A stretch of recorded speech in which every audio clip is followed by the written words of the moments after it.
कुछ घर वापसियां सुकून नहीं देती बल्कि इंसान को तोड़ देती, झकझोर देती, एक पल में लाखों अरमान चकनाचूर कर देती। अब इन्हें ही देख लीजिए, इनकी हाथों में हथकड़ियां हैं, पैरों में बेड़ियां हैं। देख लग रहा होगा कि ये लोग इतने खूंखार क्रिमिनल हैं। इन्होंने जरूर कोई गंभीर अपराध किया, लेकिन ऐसा नहीं है। इनका अपराध सिर्फ इतना है कि ये लोग अवैध तरीके से अमेरिका में रह रहे हैं। वैसे तो अमेरिका में अवैध रूप से रहने वाले दुनिया भर के लोग, लेकिन भारत के करीब 7.25 लाख लोग ऐसे जो बिना कागज अमेरिका में रह रहे हैं, जिन्हें अब अमेरिका अपने यहां से बेइज्जत कर निकाल रहा है। फिलहाल ट्रंप सरकार ने 4 फरवरी को 104 भारतीयों को अपमानित कर अमेरिका से बाहर निकाल दिया। अमेरिका से बेदखल किए गए भारतीयों के हाथों में हथकड़ियां हैं, पैरों में बेड़ियां थी और इन तस्वीरों को पूरी दुनिया ने देखा। इन सभी लोगों को अमेरिका ने अपने मिलिट्री प्लेन से भारत भेजा है। अब इस तस्वीर को देख सवाल उठता है कि क्या भारत की ऐसी तस्वीर पेश कर ट्रंप ने ठीक किया है? क्यों पीएम मोदी के मित्र ने भारत के सम्मान पर प्रहार किया है? ठीक होता अमेरिका भारत की सरकार से बात करता, भारत अपना विमान भेजता और पूरे सम्मान के साथ अपने लोगों को भारत वापस लाता, लेकिन ऐसा नहीं हुआ। अमेरिका ने भारत को जलील करने का तरीका चुना।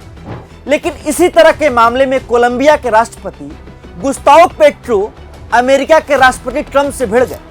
कोलंबिया के प्रेसिडेंट ने साफ साफ कह दिया कि उनकी जमीन पर अमेरिका का सैनिक विमान नहीं उतरेगा।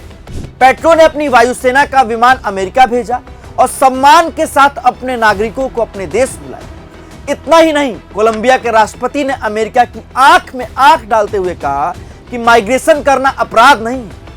लेकिन इसी मामले में भारत के प्रधानमंत्री ने चुप्पी साधी। हमारा सवाल इस चुप्पी पर है। हमारा सवाल है कि भारत कोलंबिया की तरह क्यों नहीं विरोध कर सका? क्यों अमेरिका से सवाल करने की हिमाकत पीएम मोदी में नहीं थी?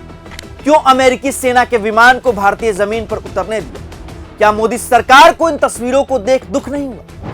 क्योंकि अगर सरकार को थोड़ा भी दुख हुआ होता तो अमेरिका से कुछ तो सवाल करती। अपने लोगों को बेइज्जत होते देख सरकार कुछ तो बोलती, लेकिन इस सरकार से सब उम्मीद करना बेईमानी लगता है। इस मामले को देख लग रहा है जैसे मोदी सरकार को सांप सूंघ गया, लेकिन कांग्रेस सरकार के वक्त में ऐसा नहीं। तब का एक वाक्य आपको बताता हूं। बात 2013 की है। अमेरिका ने भारतीय डिप्लोमेट देवयानी खोबरागड़े को हथकड़ी पहना दी। तब देश में कांग्रेस की सरकार थी। भारतीय डिप्लोमेट के हाथों में हथकड़ी देख भारत सरकार भड़क गई।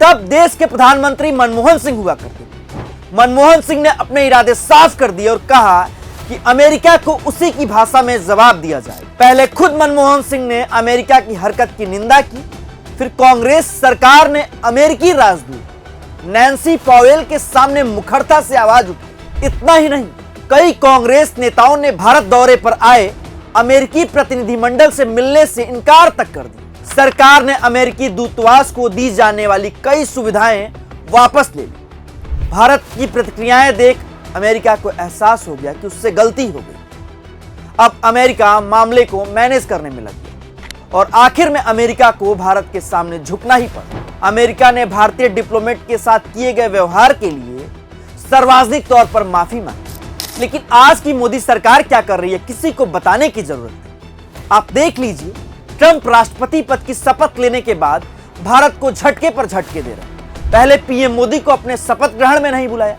फिर खालिस्तानी आतंकवादी पन्नू को जरूर बुला लिया। वहां खालिस्तान के जय जयकार के नारे लगे और यह सब होते हुए भारत के विदेश मंत्री एस जयशंकर देखते भर उन्होंने चुप्पी साध रखी। इसके बाद ट्रंप ने भारत पे 100% टैरिफ लगाने की धमकी दे डाली और अब भारतीयों को बेइज्जत कर अमेरिका से भगा रहा है। और हैरानी की बात यह है, यह सब कुछ होते हुए मोदी सरकार तमाशा देखी।